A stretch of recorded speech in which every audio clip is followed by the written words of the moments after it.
back to the Wolf Den we play football, and today we're playing COVID. This is okay. Empire Earth 2. I mean, some of y'all might remember this, but this game, amazing. It's like I can't remember how to play the game. I haven't played it for long. Man, the old CDs, I started up. Holy hell. Hey,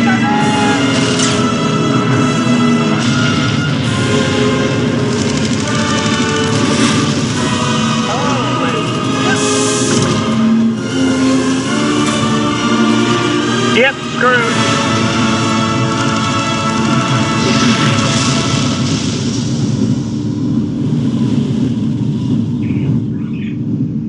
Empire Earth 2. I don't know how the quality this is gonna be. The old game.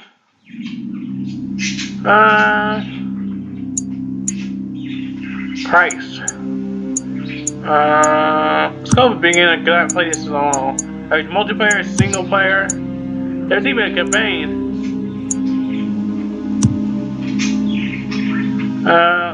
Oh man, American. 19th century gave way to the 20th century. The United States began to realize it was no longer second-rate power in the world.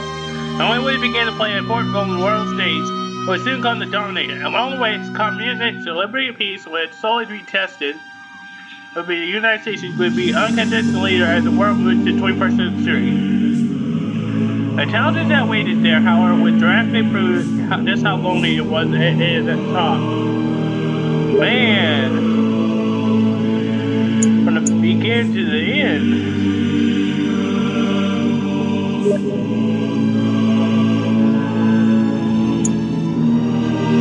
Let's go through the tutorial first.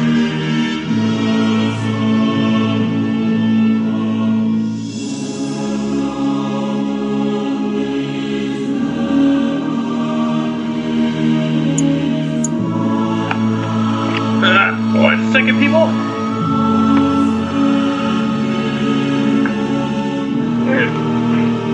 Manual.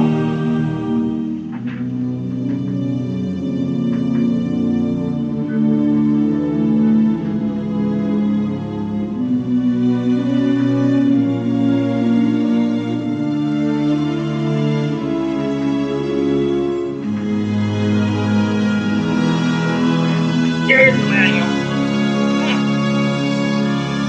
Gotta have the manual.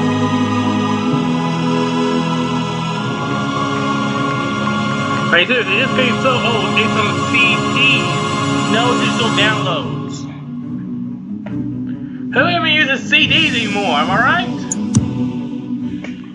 Briefing. Welcome to Empire Earth 2 with tutorials. First tutorial will introduce you to basic mechanics of the game. I'll just let y'all read that, pause and read it. Oh, where'd the Aztec?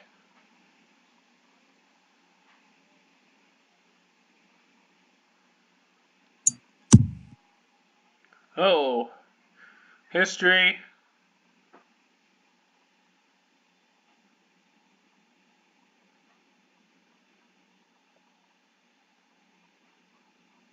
Wow.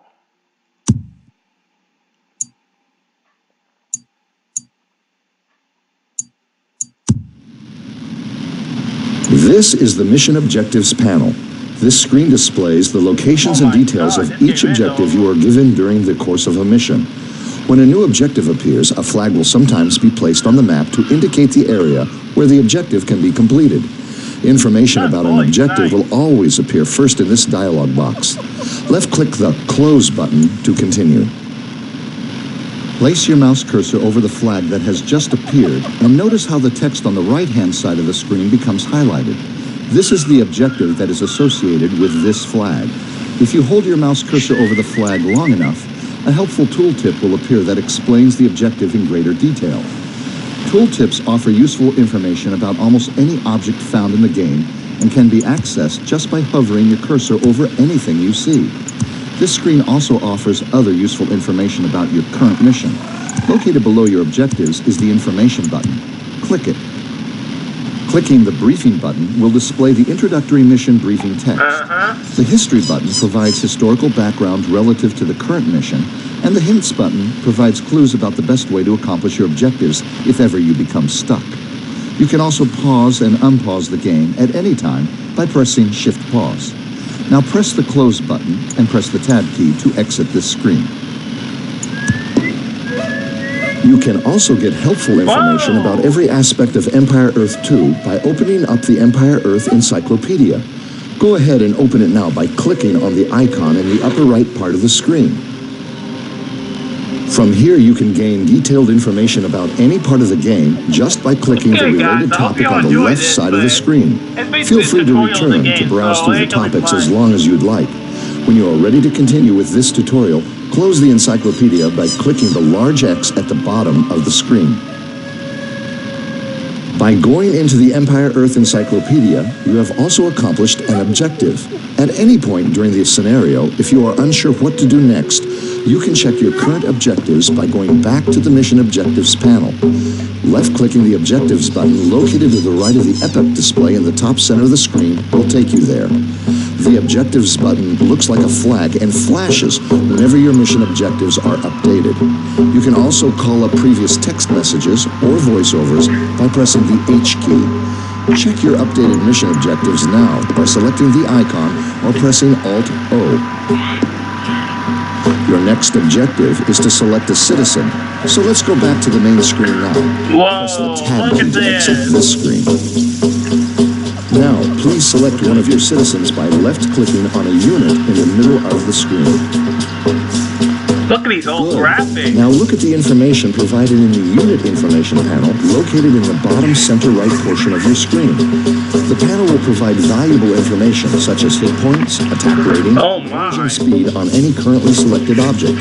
It will also display the unit's current loyalty rating, which is its resistance to being converted by enemy priests.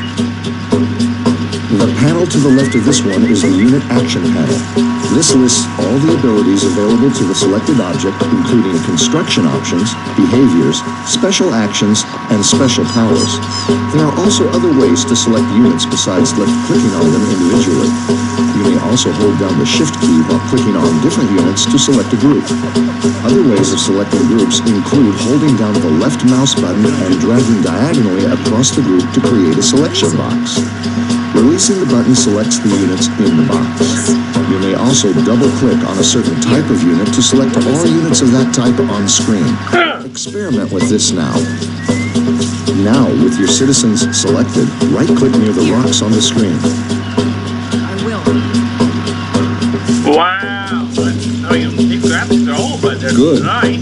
That is the most common method for issuing a I believe this game was command in created the in game. 2001, I Another think. method is to use the mini-map, located in the lower left corner of your screen. The mini-map is a top-down view of the entire play area of your current game. Black areas are places about which you have no knowledge, while dim areas are areas you have been but have no current information about. Brightly lit areas are those places within your line of sight. Left-clicking on a position on the mini-map will shift your main view to that location. With your citizens selected, right-click on the mini-map where a signal flare has just been placed to tell them to move there. Signal flares are used to attract your attention to important events. Sometimes it means you are under attack, and other times, like now, it is related to an objective. As your units move out, you can scroll the screen to follow them by pushing the mouse cursor to any edge of the screen by using the arrow keys. One of the most important aspects of Empire Earth 2 is the cycle of seasons. In snow or rain, your units will move slower and their sight range will be reduced. Although every unit on the map is affected by adverse weather conditions, moving units over long distances and exploring or invading another player's territory is much easier in summer or fall. Your citizens have arrived at an excellent location to build your first city. There are abundant resources nearby and plenty of room to build structures. With one citizen selected, left-click on the Build Civilian Structures icon in the Unit Action panel and select the City Center icon. Now, move the mouse cursor near the trees. Notice how the ghost of a city center replaces the cursor. If you move the ghost over trees or resources or other objects, the ghost turns red, which means this building cannot be built here. One or more icons indicating what the problem with the building placement is will also show up over the building ghost in this case. And the tooltip on the right side of the screen explains the exact reason. If you move the cursor over empty terrain that is mostly flat, it turns green, which means the site is suitable for construction. Move the ghost close to the trees and other resources, and left-click when it is green. Your citizen will begin construction at that location. You may select additional citizens and order them to help with the construction by right-clicking on the site. When you have finished construction, select your city center. You can produce new citizens from your city center by left-clicking the citizen button in the action panel. Each citizen costs a certain amount of food. You can quickly check on how much food you currently have, as well as your stockpile of other resources by looking at the icons at the bottom of the screen near the object information panel. From top to bottom, they are population, territories, technology points, food, wood, stone, and gold. There are also 2 slots for special resources, but in this tutorial, we'll just be talking about the basic resources of food, wood, stone, and gold, which are essential in constructing all units and buildings. The other resources will be covered in another tutorial. Produce as many citizens as your food stockpile will allow by clicking rapidly on the citizen icon. This queues up the production order for your convenience.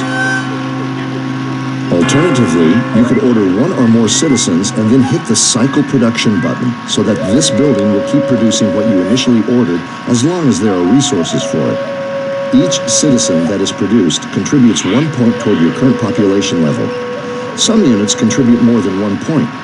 When you reach your maximum population capacity, you will be unable to build more units until you expand. You expand by building more city centers and houses.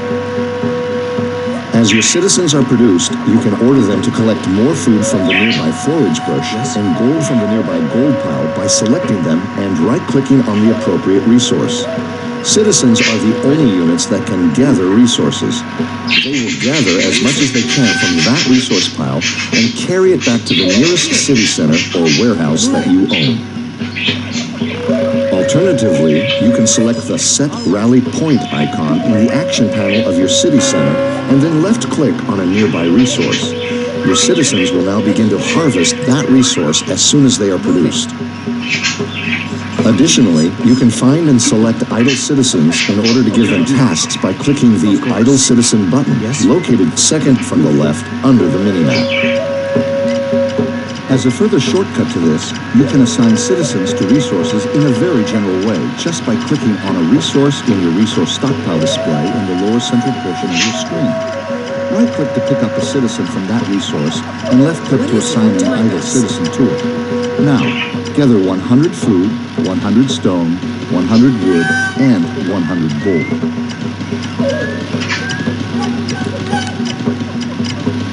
Yes, I will.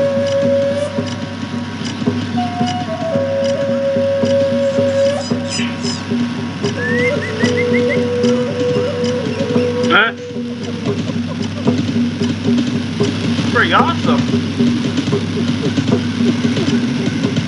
Oh crap, I need stone as well. What can I do? Very well.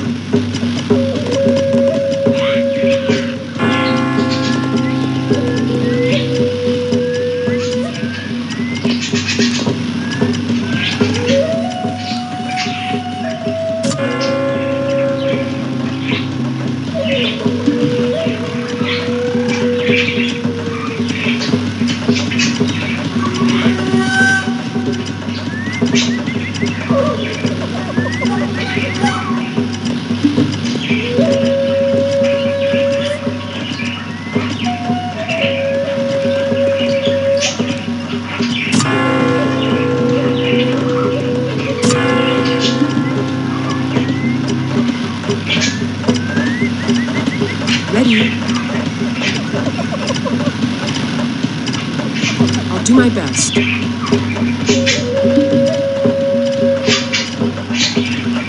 Plenty of resources being gathered.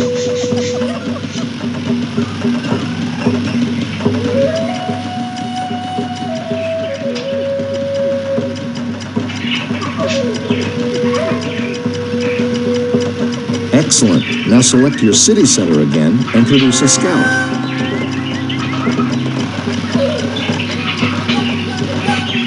Ready.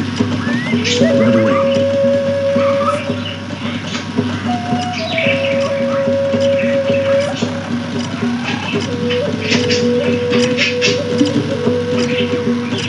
Order your scout to explore the area by selecting him and left-clicking the Explore button in his action panel. Units on Explore will try to reveal as much of the map as they can to the exclusion of any other task. This means they won't respond when attacked, so be careful who you choose to send out exploring. You can also choose to send a unit on a search and destroy mission. This setting also sends a unit to explore the map, except it makes the unit immediately engage the first hostile unit it sees until either one is dead. More powerful units than the scout are usually tasked with search and destroy. The last lesson of this tutorial is about how garrisoning can improve your resource collection efforts. Select your city center and then right-click on it. Note the rally flag is now on the building. This means that any citizen produced here will automatically garrison the building. The garrison display in the building's information panel shows you how many units are currently inside and the maximum number that can be garrisoned. Clicking on this will bring up a panel that shows what units are currently stationed there.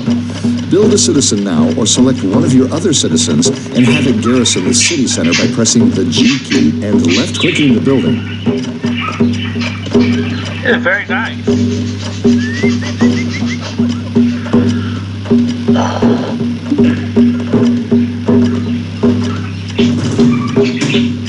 The information panel on the city center has now changed to show the new garrison level. As a result of garrisoning, all resources dropped off at this city center will have a percentage bonus applied to them as they enter your stockpile. The greater the garrison level, the greater the bonus. Congratulations on completing the first tutorial. The Aztecs have made their home and claimed their territory. They are well on their way to building a lasting empire that will be known for its wealth, culture, and power. Congratulations on finishing the first Empire Earth 2 tutorial. Amazing! Let's continue.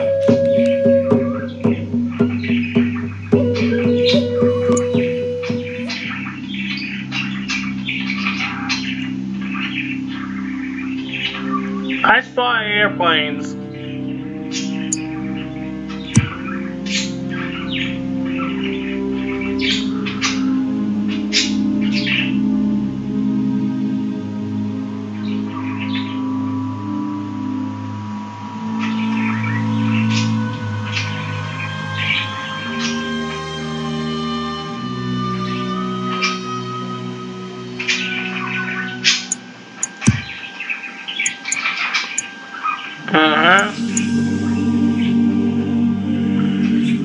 Combat, oh boy.